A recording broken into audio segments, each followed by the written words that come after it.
let's head up here and find a spot for it.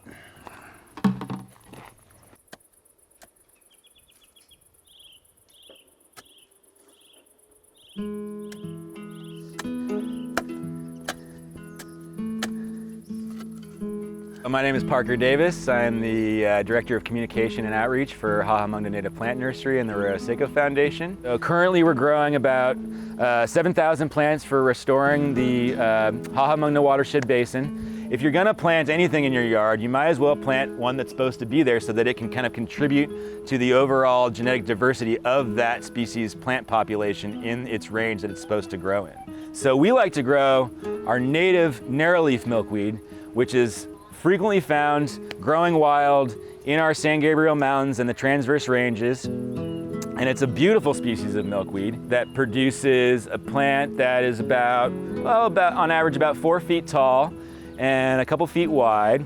And it's rhizomatous, so it spreads underground by its roots.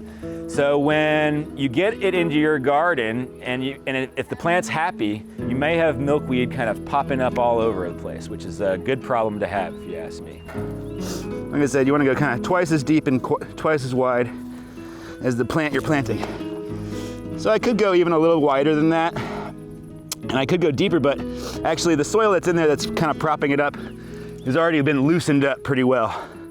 And that's kind of the idea, is that because you want to dig it out and then backfill some loose soil in there so that the roots have a good shot at being able to get themselves established. Monarch butterflies all over the world rely on different species of milkweed to lay their caterpillars on, their eggs on, and the caterpillars rely on milkweed as a food source, a specific food source. It's the only type of plant that monarch butterflies can use to support their life cycle. Oh, cool, the scale broom is all blooming. This one actually blooms in the fall. So we recommend planting the milkweed plants in clusters. Here we have a cluster of 4 or 5 plants in this area. And the reason that we recommend planting them in clusters throughout the garden, or having a cluster like we have here in our outdoor classroom at the Rosemont Preserve, is because it makes it easier for the caterpillars to move from plant to plant. Since the water's not sitting in that hole for a very long time, it doesn't have much time to spread out laterally. It's only going down. And I want to wet the area around it as well, so the roots can spread out laterally as well as go down vertically. And so with a well-draining soil, my thought is that if I fill it up multiple times, it has more time to get out to the sides of the hole as well as directly beneath it. That's that. Now we wait. See how long it takes to drain. Be aware that in the wintertime, it can go dormant, but it's oftentimes it's not dead. It's just gone to sleep, or it's been eaten down by the caterpillars. It's a summer growing plant, and so the fact that it's able to live and thrive during these hot summer months in Southern California is really a testament to how well it's evolved to live here.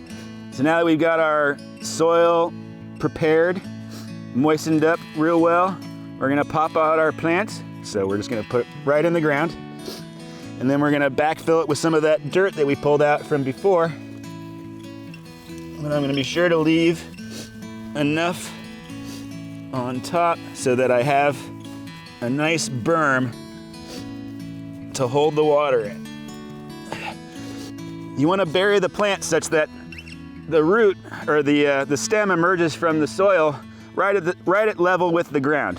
If you bury it too deep in the ground, it'll die a grisly death, and if you bury it too far above the ground, it'll kind of just not grow and die an equally grisly death.